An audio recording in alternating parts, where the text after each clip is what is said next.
The night Luka Modrić won the Ballon d'Or, the entire soccer world was looking at the wrong thing. Everyone was talking about the trophy, about how he'd finally broken the decade-long dominance of Lionel Messi and Cristiano Ronaldo, about the Champions League titles, the World Cup run, the impossible passes that had made him the heartbeat of Real Madrid. But the trophy wasn't the story. The story was the man holding it.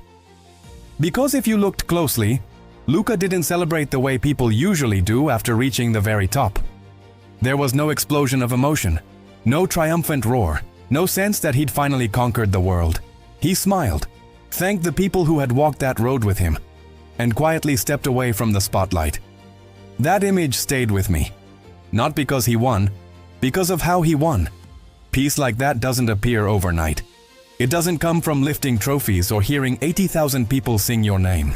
People who carry themselves that way usually learn something about life long before the world ever started paying attention. The deeper I went into Luka's story, the more I realized something that surprised me.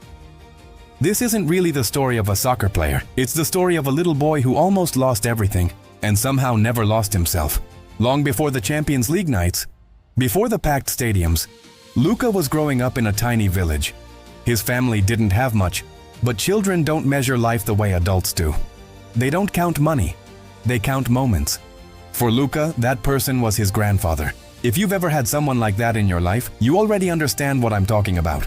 The kind of person who doesn't have to say much because just being around them makes everything feel okay. Luka loved following his grandfather through the mountains while he watched over the family's sheep. There was nothing extraordinary about those walks. No life lessons, no dramatic speeches, just a boy trying to match the pace of the man he admired more than anyone else. Years later, that's what would matter most. Funny how life works that way. The memories we spend the rest of our lives protecting are almost never the ones we realized we were making. Soccer was already part of Luka's life, but only in the way it's part of almost every child's life. It wasn't destiny, it wasn't obsession. It was just another reason to stay outside until the sun disappeared behind the hills. If you'd told that little boy he would someday become the best player in the world, he probably would have smiled and shrugged. Kids don't dream about awards. They dream about tomorrow looking exactly like today. Then, almost without warning, tomorrow stopped looking familiar. At first it was easy to miss. The adults spoke a little more quietly. The radio stayed on longer. Faces that had always looked calm suddenly carried a kind of worry children can't explain but always notice. Nobody explained why his country was breaking apart. He was just a child. Children don't understand war. They understand fear. And one day the world Luka knew simply disappeared. His grandfather was killed during the Croatian War of Independence. It's impossible to explain what that feels like to a child. Adults grieve the person they lost. Children lose something even bigger. They lose the belief that the world is safe. Almost overnight, Luka's family packed what little they could carry and left. Their home, their neighbors, everything stayed behind. They found shelter in a hotel in Zadar. The room was small. The future was uncertain. Every adult in that building carried questions nobody could answer. But children have an incredible instinct. Even while the grown-ups are trying to survive, they keep searching for pieces of normal life. For Luka, that normal life was waiting at his feet. Every day he grabbed a ball and wandered into the hotel hallways. No coaches, no scouts, just a skinny kid kicking a ball against concrete walls because the sound drowned out everything else. Luka discovered that even when life takes away your home and the people you love, it can never take away your next touch. And before long, the world was about to tell that quiet little boy something he'd hear for years. You're just too small. People love telling stories about the moment everything changes. The truth is, life almost never works that way. For Luka Modrić, there wasn't one defining day when the world suddenly recognized his talent. There wasn't a coach who looked at him and instantly declared, "That's the next great midfielder." There wasn't a magical afternoon when every doubt disappeared. If anything, the opposite was true. The older he got, the more often people found reasons to believe he wouldn't make it. By then, the war was no longer the center of his everyday life, but its fingerprints were everywhere. His family was rebuilding. The country was rebuilding. And without realizing it, Luka was rebuilding something too. Every afternoon with a ball at his feet wasn't just another training session. It was another small step toward a life that finally felt normal again. Soccer had stopped being an escape. It had become the place where he felt most at peace. The irony was almost impossible to miss. The one place where Luka felt completely free was also the place where everyone else saw his limitations. He was too small, too light, too quiet, too easy to push off the ball. Those words followed him everywhere. Youth coaches said them, scouts whispered them, opposing teams believed them. Compared to other boys his age, Luka looked fragile. Looking back now, that's almost impossible to believe. But that's exactly what makes this story so powerful. Because greatness has a strange habit of arriving in packages the world doesn't expect. Luka never tried to become the biggest player. He became the smartest one. That's a much harder thing to notice when someone is 15 years old. Physical gifts are obvious. Intelligence doesn't announce itself. It reveals itself one decision at a time, one perfectly weighted pass at a time. Some coaches saw it immediately, others completely missed it. The game slows down when he's on the ball. That's a remarkable thing to hear about a teenager. He was making everyone else around him better. It's one of the rarest qualities in sports. Still, none of that made the journey easier. Every new level brought new questions. Could he handle stronger opponents? Would his body ever allow his talent to catch up? Those doubts never really disappeared. They just changed addresses. Every time Luka moved forward, they followed him. Luka stopped trying to answer those questions with words. He answered them the only way he knew how, by showing up again the next day. There wasn't anything glamorous about those years. No dramatic speeches, just ordinary mornings and repetitions until they became instinct. His confidence wasn't built on praise. It came from something much quieter. Preparation. Teammates don't care what newspapers write. They care about one thing. Can I trust you when this game gets difficult? Little by little, the answer became obvious. Yes. Not because he was louder than everyone else. Quite the opposite. If a teammate was under pressure, Luka wanted the ball. If the game became frantic, Luka somehow made it feel slower. If panic spread across the field, he refused to let it spread through him. Maybe the question was, what kind of childhood makes 90,000 fans feel less intimidating than life already did? Without realizing it, Luka had already survived experiences that football could never recreate. And because of that, the game stopped feeling like something to fear. It became something to enjoy. Eventually, his performances for Dinamo Zagreb made ignoring him impossible. How far could he actually go? The next chapter would begin with another country, another challenge, and another room full of people convinced he wasn't built for the biggest stage. They had no idea they were about to underestimate him one last time. By the time Luka Modrić left Croatia, he had already learned one of the hardest lessons in sports. Talent can open a door, but doubt will follow you through it if people still don't understand what they're looking at. For a while, it looked like Tottenham might be the place where the world finally figured him out. He arrived in England with the kind of resume that should have earned him patience. But the Premier League has never been a patient place, especially not for a midfielder who didn't fit the obvious picture of what English football was supposed to reward. It was faster, louder, more physical, more unforgiving. Every weekend felt like a test designed by people who still believed the same old thing. That maybe he was too small, maybe too light, maybe too elegant for a league that took pride in knocking elegance off balance. And at first, the doubts came back. Not in whispers this time, in headlines, in conversations, in that familiar tone people use. Luka wasn't a kid in Croatia anymore, trying to convince a youth coach to look past his size. He was in one of the toughest leagues in the world, carrying the weight of a transfer fee, new teammates, and new expectations. That's the part of his story that gets overlooked. Every time Luka climbed higher, the question didn't disappear.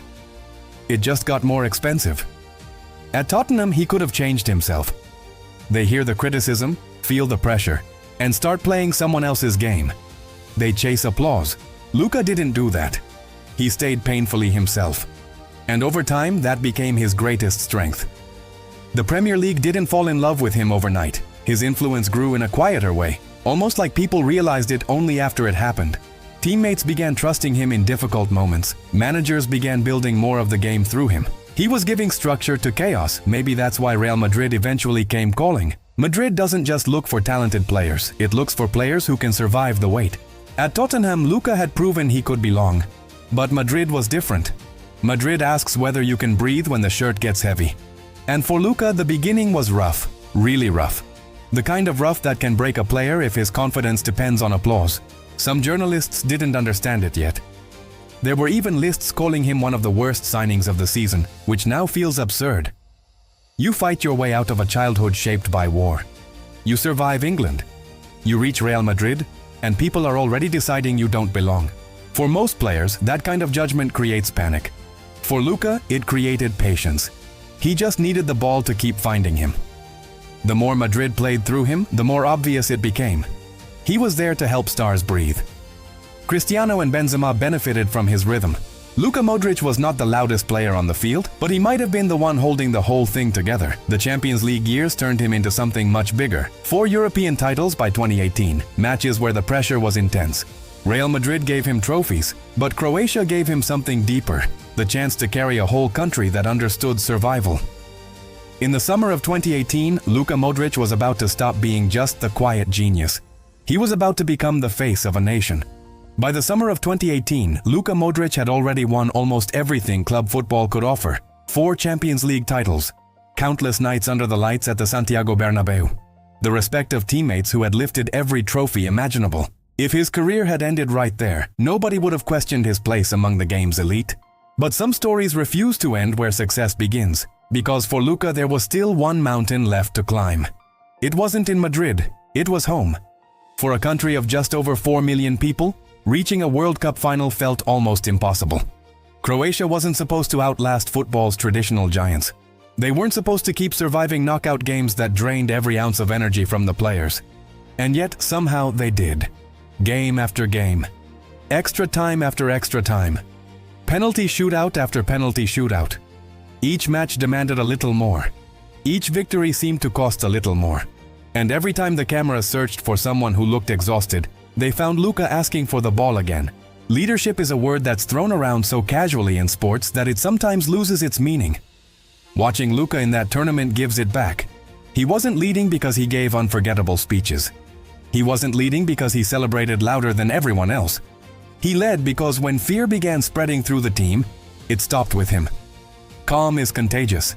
So is belief. His teammates could see it. If Luka still believed, they believed. If Luka kept running, they kept running. If Luka wanted the ball in the biggest moments, nobody else had an excuse to hide. That's what real leaders do. They don't remove fear. They make courage look possible. When Croatia finally walked onto the field for the World Cup final, millions saw 11 players. Luka carried something heavier. He carried every road that had led him there. The mountains where he followed his grandfather. The hotel hallways where a soccer ball became his escape. The voices that called him too small. The coaches who believed, the ones who didn't. His parents. His country. His past. It was all there with him. France won that final. On paper, that's where the story ends. But life is rarely remembered by the final score. Sometimes the most meaningful victories arrive after the whistle. When Luka accepted the golden ball, the world finally caught up to something football had been trying to say for years. Greatness doesn't always arrive wearing the loudest personality. Sometimes it arrives quietly, asking for the ball one more time. A few months later came Paris. The Ballon d'Or. For 10 years, the award had belonged to 2 men who changed football forever. Messi, Cristiano Ronaldo. Then for one unforgettable night, the world stood up for Luka Modrić. People celebrated the trophy. I keep thinking about something else. I keep thinking about that little boy. What would he have seen if he could have looked into the future? Would he have cared about the Ballon d'Or? Or would he simply have been relieved to know that his family would make it through? That one day the fear would stop deciding every tomorrow. Children don't dream the way adults do. Adults dream about success. Children dream about safety. Maybe that's why Luka never looked like someone chasing fame. Maybe he had already spent the most important years of his life chasing something far more valuable. Peace. And somehow, he found it. Not because life became easy. It never did. But because he refused to let the hardest chapter of his life become the last chapter of his life. That's why Luka Modric's story reaches people who don't even follow soccer. Because this was never just about trophies. It was about resilience without bitterness, strength without arrogance, humility without weakness. It's about discovering that the worst thing that ever happened doesn't have to define you forever. Maybe that's why his teammates trusted him so completely. Maybe that's why opponents respected him. Maybe that's why millions saw themselves in a quiet midfielder from Croatia. Not because they shared his career, but his struggle. If this story changed the way you see Luka Modrić, I'd love to know where it happened. Was it the mountains? The hotel? The years of being told he wasn't enough? Or was it seeing that quiet smile in Paris, finally understanding everything it had cost? Leave it in the comments. I read them because the best conversations always start after the story ends. And if stories like this remind you that football is far more than 90 minutes, you're exactly where you belong. Subscribe to Beyond Football. We uncover the human journey behind the legends you thought you already knew. Because somewhere out there is another icon whose greatest victory had nothing to do with a trophy. Another child the world underestimated. Another family that refused to give up. Another story hiding behind a face you've seen 1,000 times. See you in the next chapter of Beyond Football.